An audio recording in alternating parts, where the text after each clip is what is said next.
Hello student, आज हम इस वीडियो में जीएसटी में असेसमेंट और टाइप्स ऑफ असेसमेंट के बारे में क्या डिस्कस किया गया है और किन सेक्शंस में डील किया गया है, वो सब यहाँ पे डिस्कस करेंगे। तो चलिए स्टार्ट करते हैं। पहले बात करते हैं कि असेसमेंट क्या होता है। देखिए, नाम से समझ में आ रहा है एसेस करना। तो एसेस करना मतलब कि जैसे हम कहते हैं हम डेटा एसेस कर रहे हैं या किसी चीज़ को हम कहते हैं कि हम इसे एसेस कर रहे हैं। इसका मतलब हम उसे पता कर रहे हैं, उसे फिक्स कर रहे हैं कि क्या चीज़ है, वो डेटा ले रहे हैं। तो असेसमेंट का मतलब क्या हो गया, जीएसटी में या किसी टैक्स लायबिलिटी के सेक्शन में, से इनकम टैक्स हो गया या जीएसटी हो गया, तो यहाँ पे बोला गया कि पर्सन की टैक्स की क्या लायबिलिटी बन रही है, उसको कितना टैक्स पे करना है, इस बात को डिटरमाइन करना, इस बात को पता करना, फिक्स करना ही असेसमेंट कहलाता है। इसी को कहते हैं एसेस कर रहे हैं। क्या एसेस कर रहे हैं? टैक्स एसेस कर रहे हैं। सो assessment means determination of tax liability. कितनी टैक्स लायबिलिटी बन रही है, इसको डिटरमाइन करना ही एसेस करना, असेसमेंट कहना कहलाते हैं। तो ये एक प्रोसेस है जो टैक्स अथॉरिटीज़ के थ्रू किया जाता है। और वो कैसे करती हैं कि जो टैक्स पेयर्स हैं जब अपना रिटर्न फाइल करते हैं, तो उस रिटर्न को एग्जामिन करते हैं, उसको वेरीफाई करते हैं और देखते हैं कि जो टैक्स लायबिलिटी इनकी बननी थी, जितना टैक्स इनको पे करना था, ये उतना ही टैक्स पे कर रहे हैं कि नहीं कर रहे हैं। इस चीज़ को वो एग्जामिन करते हैं। कौन? Tax authorities. तो इसी प्रोसेस को ही हम कह रहे हैं असेसमेंट। इसी से तुम्हें पता चलेगा कि भाई टैक्स लायबिलिटी आपकी सही है कि नहीं, आपने सही भरा है कि नहीं और सही पेमेंट किया है कि नहीं। तो इसी को हम कहते हैं असेसमेंट। तो ये एक इम्पॉर्टेंट टूल होता है जिसके थ्रू टैक्स पेयर ने जो भी रिटर्न फाइल किया है उसमें अगर कोई एरर है या कोई डिस्क्रिपेंसीज है तो इसको डिटेक्ट किया जा सकता है। क्लियर है? तो प्रोसेस है और एक टूल की तरह काम करता है जहाँ पे जो भी रिटर्न्स टैक्स प्रैक्टिशनर्स या सॉरी टैक्स प्रैक्टिशनर्स नहीं, जो टैक्स पेयर्स हैं, एसएससी हैं, वो जो भी फाइल करते हैं उनको एसेस किया जाता है। अब हम बात करते हैं सेक्शन की। तो section 2 subsection 11 of GST act, CGST act के सेक्शन 2 सबसेक्शन 11 में क्या बोला गया कि असेसमेंट का मतलब होता है कि इस एक्ट के अंदर, मतलब जीएसटी एक्ट के अंदर, उस एसएससी की टैक्स लायबिलिटी को डिटरमाइन करना। और इसमें इंक्लूड है self assessment, reassessment, provisional assessment, summary assessment and judgement assessment. ये वो 5 असेसमेंट हैं जो इंक्लूड हैं किस चीज़ में? टैक्स लायबिलिटी को डिटरमाइन करने में। ऐसा कहाँ बोला गया? सीजीएसटी एक्ट के डेफिनेशन में बोला गया। क्लियर है? अब हम क्या करते हैं, जीएसटी में जो सेक्शन वाइज ये टाइप्स बताए गए हैं, अलग अलग सेक्शन में इन टाइप्स को डिस्कस किया गया, वो हम एक एक करके समझ लेते हैं। सबसे पहले बात कर रहे हैं कि टाइप्स ऑफ असेसमेंट की, कि कितने असेसमेंट के टाइप्स हैं। तो सेक्शन 59 से लेके सेक्शन 64 तक असेसमेंट के टाइप्स को बताया गया है। मतलब अलग अलग सेक्शन में अलग अलग टाइप्स को एक्सप्लेन किया गया है। तो सबसे पहले कौन सा आता है? सेल्फ असेसमेंट, जो कि सेक्शन 59 में होता है। दूसरा आता है हमारा प्रोविजनल असेसमेंट, जो कि सेक्शन 60 डील करता है। नेक्स्ट आता है हमारा स्क्रूटनी ऑफ रिटर्न्स, जो कि सेक्शन 61 डील करता है। फिर आता है assessment of non filers of return, section 62। और assessment of unregistered person, section 63। Basically 4 और 5 जो होता है वो बेस्ट जजमेंट असेसमेंट जिसे कहते हैं ना, उसी में आता है। बेस्ट जजमेंट असेसमेंट में ही नॉन फाइलर्स का रिटर्न और अनरजिस्टर्ड पर्सन का असेसमेंट दोनों ही आ जाता है। पर दोनों के लिए अलग अलग सेक्शन है तो इसलिए अलग अलग इसको मेंशन करेंगे। और लास्ट हमारा आता है summary assessment in a special case, जो कि सेक्शन 64 में डील किया गया। तो सेल्फ असेसमेंट 59 और लास्ट हमारा समरी असेसमेंट 64 है। इसको एक एक सीक्वेंस में याद करेंगे तो पूरा सेक्शन भी याद रहेगा और टाइप्स भी याद रहेंगे। अब इस पूरे असेसमेंट्स में याद रखिएगा, सिर्फ सेल्फ असेसमेंट ऐसा होता है जो टैक्स पेयर के थ्रू खुद किया जाता है। तो जनरली जितने भी रिटर्न फाइल किए जाते हैं वो कैसे होते हैं? सेल्फ असेसमेंट के थ्रू ही होते हैं ना। तो और बाकी जितने भी हैं, प्रोविजनल स्क्रूटनी या नॉन फाइलर्स का असेसमेंट या रजिस्टर्ड का या समरी, ये सारे असेसमेंट किसके थ्रू किए जाते हैं? टैक्स अथॉरिटीज़ के थ्रू। तो सेल्फ असेसमेंट टैक्स पेयर के थ्रू और बाकी सारे टैक्स अथॉरिटीज़ के थ्रू किए जाते हैं। अब एक एक करके हम सारे असेसमेंट को देख लेते हैं। सबसे पहले self assessment, section 59। Self assessment मतलब सेल्फ, आप खुद से असेस कर रहे हैं अपने टैक्स लायबिलिटी को। तो जो भी रजिस्टर्ड पर्सन होते हैं जीएसटी एक्ट के अंदर, जब वो खुद से ही अपने जो भी उन पे टैक्स लायबिलिटी आ रही है उस पर्टिकुलर टैक्स पीरियड के लिए, जो भी टैक्स उन पे पेबल आ रहा है, जब वो उसको खुद ही एसेस कर लेते हैं तो और उसका रिटर्न फाइल कर देते हैं अंडर सेक्शन 39, तो उसको हम कहते हैं सेल्फ असेसमेंट। अब आपको ये पता है कि रिटर्न के टाइप्स में हमने बात की है सेक्शन 39 के अंदर, जितने भी रिटर्न्स आते हैं, है ना, वो सब चीज़ें हमने वहाँ डिस्कस किया। तो बेसिकली सेल्फ असेसमेंट मतलब खुद से ही एसेस कर लेना कि मेरा कितना टैक्स बन रहा है इस पर्टिकुलर टाइम पीरियड के लिए, और उसको रिटर्न में सेक्शन 39 के जितने भी रिटर्न है उसके अकॉर्डिंग अपने रिटर्न में फाइल कर देना। तो जितने भी जीएसटी रिटर्न फाइल होते हैं वो सारे के सारे कैसे होते हैं? सेल्फ असेसमेंट ही होते हैं। जो टैक्स पेयर फाइल करते हैं जीएसटी रिटर्न, वो सारे टैक्स वो कैसे होते हैं? सेल्फ असेसमेंट होते हैं। जैसे एग्ज़ाम्पल के लिए अगर हम बात करें तो जीएसटीआर 1 हो गया है, या जीएसटीआर 3B की फाइलिंग हो गई है, या कंपोज़िशन अंडर के अंदर 608 की हो गई है, जीएसटीआर आर की हो गई है, जीएसटीआर 9 की हो गई। ये सारे के सारे क्या हैं? सेल्फ असेसमेंट हैं। ठीक है? और जो सेल्फ असेसमेंट होता है, मतलब रजिस्टर्ड पर्सन के थ्रू जो खुद का असेसमेंट किया गया, उसी को ही फाइनल असेसमेंट ट्रीट किया जाता है। That is your self assessment. अब हम बात करेंगे प्रोविज़नल असेसमेंट की, जो सेक्शन 60 डील करता है। ठीक है? प्रोविज़नल असेसमेंट क्या होता है? तो ये एक मेथड है टैक्स लायबिलिटी को डिटरमाइन करने का। अगर करेक्ट टैक्स लायबिलिटी, जैसे कि in case of correct tax liabilities can not be determined, मतलब जब जब टाइम ऑफ सप्लाई है, उस टाइम पीरियड पे अगर एसएससी अपनी टैक्स लायबिलिटी को सही तरीके से डिटरमाइन नहीं कर पाता है, तो क्या होता है? तो प्रोविज़नल असेसमेंट किया जाता है। ठीक है? इसका मतलब क्या हुआ कि जो टैक्सेबल पर्सन है, जब वो डिटरमाइन करने में अनेबल है, मतलब कैपेबल नहीं है कि वो डिटरमाइन कर सके, 2 चीज़ें इंपॉर्टेंट है। पहली बात क्या, कि गुड्स या सर्विसेज़ जो भी उसने सप्लाई की है, उसकी वैल्यू कितनी रखनी है। अगर वो ये चीज़ डिटरमाइन नहीं कर पा रहा है, या फिर रेट ऑफ टैक्स क्या एप्लीकेबल है गुड्स एंड सर्विसेज पे जो उसने सप्लाई की है, अगर ये डिटरमाइन नहीं कर पा रहा, तो ऐसी केस में प्रोविजनल असेसमेंट होता है। क्लियर है? तो अब जैसे रेट ऑफ टैक्स क्यों नहीं होगा, कि जैसे वो ये क्लासिफाई नहीं कर पा रहा कि पर्टिकुलर गुड्स या सर्विसेज किस एचएसएन कोड या सैक कोड के अंदर जाएंगी। तो जो भी अगर एचएसएन कोड ही आपको नहीं पता होगा, तो आप उस पर टैक्स का कौन सा ट्रैक्ट हो रहा है, आप कैसे पता कर पाएंगे?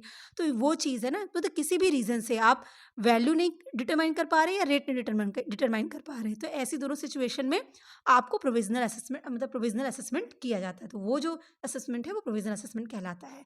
नेक्स्ट देखते हैं स्क्रूटनी ऑफ रिटर्न्स, जो कि सेक्शन 61 डील करता है। ठीक है? स्क्रूटनी ऑफ रिटर्न्स में क्या कहा गया कि जो जीएसटी ऑफिसर्स होते हैं, मतलब प्रॉपर ऑफिसर्स, है ना? वो क्या करते हैं, जो जीएसटी रिटर्न्स है उसको स्क्रूटनाइज करते हैं। जो भी रजिस्टर्ड पर्सन के थ्रू जो भी पर्टिकुलर्स फर्निश किए गए, जो भी डिटेल्स दी गई हैं अपने जीएसटी रिटर्न्स में, उसको वो क्या करते हैं? स्क्रूटनाइज करते हैं, चेक करते हैं, है ना? और वेरीफाई करते हैं कि रिटर्न करेक्ट है या नहीं है। इसी प्रोसेस को ही हम कहते हैं स्क्रूटनी असेसमेंट। स्क्रूटनी करना, छानबीन कर रहे हैं बेसिकली, स्क्रूटनी कर रहे हैं। तो उसमें क्या करें कि एसएससी ने जो भी रिटर्न फाइल किया है, जो भी डिटेल्स दी है, उस सबको क्या करेंगे, वो उस सबको वेरीफाई करेंगे, सबको चेक करेंगे कि सब सही है कि नहीं सही है, करेक्ट है या नहीं है। और फिर जैसा भी होगा उसको क्या करते हैं, उस रजिस्टर्ड पर्सन को कम्युनिकेट करते हैं, मतलब जिसका आपने रिटर्न वेरीफाई किया जीएसटी ऑफिसर ने, उस पर्सन को वो बताएंगे कि भाई क्या उनका रिजल्ट रहा है। ठीक है? अगर ऑफिसर को ऐसा लगता है कि कहीं कुछ गड़बड़ है, तो वो उसके रिगार्डिंग जो भी डिस्क्रिपेंसीज उनको नोटिस हो रही हैं, उसके रिगार्डिंग वो एक्सप्लेनेशन मांग सकते हैं टैक्स पेयर से, कि मुझे ये चीज़ सही नहीं लग रही है, इस चीज़ की डिटेल आप मुझे प्रोवाइड करिए। और ऐसा वो किस फॉर्म के अंदर मांगते हैं? GST ASMT 10। देखिए, याद करने के लिए, जैसे आपको पता है ना, जीएसटी REG 01, तो रजिस्ट्रेशन के लिए REG 0 है, रिटर्न के लिए जीएसटी आर है ना? वैसे ही असेसमेंट के लिए ASMT कहलाता है। तो जितने भी असेसमेंट की नोटिस वगैरह आएगी, असेसमेंट होंगे, उसके लिए जो फॉर्म नंबर होता है वो बेसिकली ASMT, असेसमेंट का ही शॉर्ट फॉर्म है। क्लियर है? तो अगर उन्हें कोई डिस्क्रिपेंसी दिखेगी, तो एक्सप्लेनेशन किस में मांगे? ASMT 10 में आपसे एप्लीकेशन मांगेंगे। और अगर आपके एक्सप्लेनेशन से, आपके रिप्लाईज से वो सेटिस्फाई नहीं होते हैं, तो वो प्रॉपर एक्शन ले सकते हैं। मतलब जो भी ऑफिसर है, उन्हें जो भी एक्शन सही लग रहा है, प्रॉपर एक्शन को वो ऑफिसर्स अपना सकते हैं। ठीक है? अब ये एक्शंस कौन-कौन से हो सकते हैं? तो लाइक ये ऑडिट कंडक्ट करा सकते हैं सेक्शन 65 के अंदर। 64 तक तो आप देख रहे हैं कि असेसमेंट ही हो रहा है। तो बट ऑब्वियस सी बात है, उसके बाद जो एक्शन लिया जाना है होगा, वो कहाँ पे आएगा? 65 से स्टार्ट होता है। तो या तो वो ऑडिट करा सकते हैं सेक्शन 65 के अंदर, या वो स्पेशल ऑडिट करा सकते हैं सेक्शन 66 के अंदर, या इंस्पेक्शन, सर्च, सीज़र जैसे काम करा सकते हैं सेक्शन 67 के अंदर ही। ठीक है? उसके बाद वो, या उनको अगर लगता है कि कुछ ड्यूज़ हैं या कुछ भी है, या प्रोसीडिंग्स जो भी आपने टैक्स को डिटरमाइन करने के लिए की है वो सही नहीं है, तो वो कोई नई प्रोसीडिंग आपके अगेंस्ट स्टार्ट कर सकते हैं अंडर सेक्शन 73 और 74 में। तो उसके हिसाब से जो ड्यूज़ हैं, उसके रिगार्डिंग वो कोई भी प्रोसीडिंग आपके अगेंस्ट इनिशिएट कर सकते हैं। तो 73 एंड 74 के अंदर। तो ये हमारा हो गया स्क्रूटनी ऑफ रिटर्न्स, रिटर्न्स की चेकिंग करना बेसिकली। क्लियर है? सेक्शन 61 के अंदर। अब हम देखते हैं assessment of non filers of return, section 62।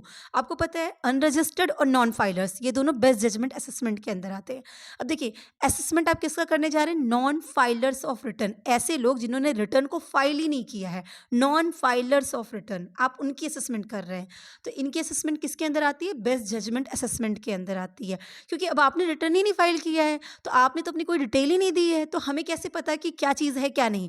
तो जो ऑफिसर्स है ना वो अपनी जजमेंट के बेसिस पे ही आपकी टैक्स लायबिलिटीज को असेस करेंगे। ऐसा कब होता है कि जब रजिस्टर्ड पर्सन फेल हो जाता है अंडर सेक्शन 39, जो कि मतलब क्वार्टरली रिटर्न के लिए उसको फर्निश करने में, मतलब उसकी डिटेल्स बनने में या रिटर्न फाइल करने में वो फेल हो जाता है, या फाइनल रिटर्न जिसको अंडर सेक्शन 45 में डील किया गया है, आप फाइनल रिटर्न नहीं फाइल करते हो। फाइनल रिटर्न पता है ना, जब आपका सब कुछ खत्म हो रहा है, आपको जीएसटी कैंसिल हो रहा है सब कुछ, तो उसके केस में फाइनल रिटर्न जाता है। तो अगर आप 45 नहीं सही से फाइल कर पाए या 39 के अंदर जो रिटर्न्स फाइल करे थे आपने वो फाइल नहीं किया, आप फेल हो गए हो, तो फिर आपका क्या होगा, 62 के अंदर आपका असेसमेंट किया जाएगा। ठीक है, और इतने पे ही नहीं, इसके बाद जब ऐसा होता है ना तो आपको एक नोटिस भेजी जाती है, जो आपके अथॉरिटीज़ है, जीएसटी अथॉरिटीज़, उनके थ्रू आपको नोटिस भेजी जाएगी अंडर सेक्शन 46 कि पर्टिकुलर टाइम पीरियड है, इतने टाइम पीरियड में आप अपना रिटर्न भर दीजिए। अगर वो टाइम पीरियड भी एक्सटेंड हो गया और आपने रिटर्न फाइल नहीं किया, तो आपका 62 के अंदर असेसमेंट होगा। क्लियर है? तो ऐसे केस में जो असेसिंग ऑफिसर होगा वो टैक्स लायबिलिटीज टैक्स पेयर की असेस करता है on the basis of best office judgement. मतलब उन्हें जो भी चीज़ें पता चल रही हैं, जो उनके हिसाब से मटेरियल फैक्ट्स जो उनके सामने हैं, उसके बेसिस पे वो आपकी टैक्स लायबिलिटी डिटरमाइन करेंगे। मतलब उनके जजमेंट के बेसिस पे आपकी टैक्स लायबिलिटी डिटरमाइन होती है। Is it clear? तो अगर आपने 39 का रिटर्न नहीं फाइल किया या फाइनल रिटर्न फाइल नहीं किया और 46 की जो नोटिस सर्व की गई थी कि इतने दिन में कर दीजिए, आपने वो डेट में भी नहीं किया, तो आपका ये 62 के अंदर नोटिस जाके आपका असेसमेंट होगा। अब बात करते हैं assessment of unregistered person, section 63। ठीक है, ये भी बेस्ट जजमेंट असेसमेंट के अंदर आता है ना। अनरजिस्टर्ड पर्सन, अब देखिए ऐसे लोगों का असेसमेंट होने वाला है जिसका रजिस्ट्रेशन ही नहीं हुआ है, मतलब उन्होंने जीएसटी के अंदर रजिस्ट्रेशन ही नहीं कराया है, और अब अथॉरिटीज़ उनका असेसमेंट कर रही है, उनकी टैक्स लायबिलिटी डिटरमाइन कर रही है, और वो कहाँ पे जाएगा, सेक्शन 63 के अंदर। ये भी बेस्ट जजमेंट असेसमेंट के अंदर होगा, क्योंकि आप रजिस्टर्ड ही नहीं हो, तो आपने रिटर्न ही नहीं फाइल किया, तो आप फिर बेस्ट जजमेंट के अंदर ही होगा। जब एसएससी ऑफिसर जो है वो अपने नॉलेज के हिसाब से, अपनी जजमेंट के बेसिस पे आपका रिटर्न फाइल करेगा, मतलब आपकी टैक्स लायबिलिटी को डिटरमाइन करेगा। ठीक है, ऐसा कब होगा, तो जब जो टैक्सेबल पर्सन था, मतलब आप पे लाइबिलिटी बन रही थी, आप टैक्स पे करने के लिए लाइबल पर्सन थे, पर आप फेल हो जाते हैं रजिस्ट्रेशन लेने में। आपको रजिस्ट्रेशन लेने की लाइबिलिटी थी, बट स्टिल आप रजिस्ट्रेशन नहीं ले पाए, या आपने रजिस्ट्रेशन के लिए अप्लाई किया था या रजिस्ट्रेशन लिया था और आपका रजिस्ट्रेशन कैंसिल कर दिया गया है अंडर सेक्शन 29 सब सेक्शन 2 में। क्लियर है? एक तो आप रजिस्ट्रेशन नहीं ले पाए, आप फेल हो गए, आप टैक्सेबल थे, आपकी लायबिलिटी बन रही थी टैक्स देने की, आपने रजिस्ट्रेशन ही नहीं कराया, तो भी आपका आएगा इसके सेक्शन 63 के अंदर। या आपका रजिस्ट्रेशन कैंसिल हो चुका है और आपको टैक्स देना था, आपकी टैक्स लायबिलिटी बन रही थी, तो भी आपको सेक्शन 63 के अंदर डील किया जाएगा। तो ऐसी सिचुएशन में जो प्रॉपर ऑफिसर होते हैं, मतलब जो जीएसटी ऑफिसर होंगे, वो क्या करते हैं, आपकी टैक्स लायबिलिटीज़ को असेस करेंगे उस पर्टिकुलर टैक्स पीरियड के लिए, और किस बेसिस पे, अपनी जजमेंट के बेसिस पे, बेस्ट ऑफ हिज जजमेंट, और अपनी जजमेंट के बेसिस पे वो आपकी टैक्स लायबिलिटीज़ को असेस करेंगे, और वो क्या करते हैं, आपके अगेंस्ट एक ऑर्डर इशू कर देते हैं, असेसमेंट ऑर्डर। ठीक है, और ये ऑर्डर जो इशू होगा वो within 5 years from the date specified under section 44। Under section 44 में जो डेट स्पेसिफाइड होगी उसके 5 दिनों के अंदर आपका ये जो है फाइल हो जाता है, सॉरी 5 सालों के अंदर आपका ये ऑर्डर आ जाता है, जो डेट स्पेसिफाई उसके 5 साल के अंदर आपका असेसमेंट का ऑर्डर आ जाता है। ठीक है, 44 में क्या दिया गया, बेसिकली 44 एनुअल रिटर्न को डील करता है। आपको पता है फर्स्ट रिटर्न, एनुअल रिटर्न और फाइनल रिटर्न, 3 रिटर्न होते हैं ना, तो ये 44 एनुअल रिटर्न को जाता है, 45 फाइनल रिटर्न को जाता है। तो वही चीज़ यहाँ पे ऐसे कह रहे हैं कि एनुअल रिटर्न ऑन और before 31 December following such end of financial year, जो भी फाइनेंशियल ईयर एंड हो रहा है उसका जो नेक्स्ट 31 दिसंबर आ रहा है, उसके पहले जो है आपका वो ड्यू डेट माना जाता है, तो उसके 5 साल के अंदर जो है आपको ये असेसमेंट कराया जाएगा। ठीक है। लेकिन अगर ऐसा कुछ असेसमेंट किया जाता है तो उस केस में टैक्सेबल पर्सन को नोटिस भेजी जाती है with 15 days time to furnish his her reply if any. तो 15 दिन का टाइम पीरियड भी दिया जाता है कि अगर आपका कुछ अपना है तो आप अपना एक्सप्लेनेशन दीजिए, अपनी चीज़ें बताइए। क्लियर है कि नहीं क्लियर है? तो that is assessment of unregistered person. तो दोनों के केस में ही आपको ऑप्शन दिया गया था, नॉन फिलर से तब भी, अनरजिस्टर्ड थे तो भी। फिर टाइम पीरियड दिया गया, फिर आपने नहीं किया तो उसके बाद ये चीज़ें हुई हैं। फिर नेक्स्ट है summary assessment in special cases, that is section 64। ये लास्ट असेसमेंट है। अब यहाँ पे क्या होता है, समरी असेसमेंट क्या होता है, तो जो जीएसटी ऑफिसर्स हैं, अगर उनके पास एविडेंस है कि आप एक टैक्सेबल पर्सन हैं और आपकी इस एक्ट के अंदर लायबिलिटी बनती है कि आप टैक्स पे करें, ठीक है, और वो क्या करते हैं, मतलब उनके पास ये प्रॉपर एविडेंस है, इस बात का प्रूफ है कि आप हैं टैक्सेबल पर्सन और आपकी लायबिलिटी भी बन रही है टैक्स की, ऐसा कुछ प्रूफ उनके पास है, तो वो क्या कर सकते हैं, वो आपके अगेंस्ट प्रोसीड्स कर सकते हैं आपकी टैक्स लायबिलिटीज़ को डिटरमाइन करने के लिए। किस लिए ऐसा वो करेंगे कि जिससे जो रिवेन्यू है ना, इंटरेस्ट ऑफ रिवेन्यू, वो प्रोटेक्ट हो सके। बेसिकली गवर्नमेंट की ये रिवेन्यू थी जो कि आप नहीं दे रहे हैं, आप उनके पास एविडेंस है कि आपको देना चाहिए था ये टैक्स, तो अगर आप टैक्स देते तो गवर्नमेंट की रिवेन्यू होती। तो बेसिकली इस चीज़ को प्रोटेक्ट करने के लिए वो असेसमेंट ऑर्डर इशू करते हैं। क्लियर है? और ये भी चीज़ ये है कि उनके पास ये ग्राउंड होना चाहिए, सफिशिएंट ग्राउंड होना चाहिए कि वो ये बात कह सकें कि भाई अगर असेसमेंट ऑर्डर इशू नहीं किया गया तो रिवेन्यू पे या इंटरेस्ट ऑफ रिवेन्यू पे क्या हो, एडवर्स इम्पैक्ट पड़ेगा। मतलब ये नहीं कि हम आपका वेट करें, अभी आप नहीं किए बाद में करेंगे, नेक्स्ट ईयर देख लेते हैं या बाद के रिटर्न में देख लेते हैं, नहीं। उनके पास ये चीज़ होनी चाहिए कि अगर आपका रिटर्न वो ये असेसमेंट के अंदर उन्होंने आपका अगर असेस नहीं किया टैक्स लायबिलिटीज़, तो इससे रिवेन्यूज़ पे एडवर्स इफेक्ट पड़ेगा। तो इस केस में वो क्या कर देंगे, आपके अगेंस्ट ऑर्डर इशू कर देंगे under section 64, that is your summary assessment in special cases. पर ऐसा ऑर्डर इशू करने से पहले उस जो प्रॉपर ऑफिसर है, मतलब जो जीएसटी ऑफिसर है, उनको क्या करना होता है, अप्रूवल लेना होता है एडिशनल कमिश्नर का या फिर जॉइंट कमिश्नर का। मतलब प्रायर अप्रूवल वो ले लें, इनसे परमिशन ले लें, उसके बाद वो आपको ये ऑर्डर इशू कर देंगे। तो इसके लिए उनको इन्हें प्रूफ दिखाना पड़ता है कि भाई उनके पास क्या प्रूफ है और वो किस तरीके से वो इंटरेस्ट ऑफ रेवेन्यू के हक में हैं, तो इसलिए वो ये ऐसा काम करने जा रहे हैं। ठीक है, तो इसी तरह के असेसमेंट को ही क्या कहेंगे हम, समरी असेसमेंट कहते हैं। क्लियर है?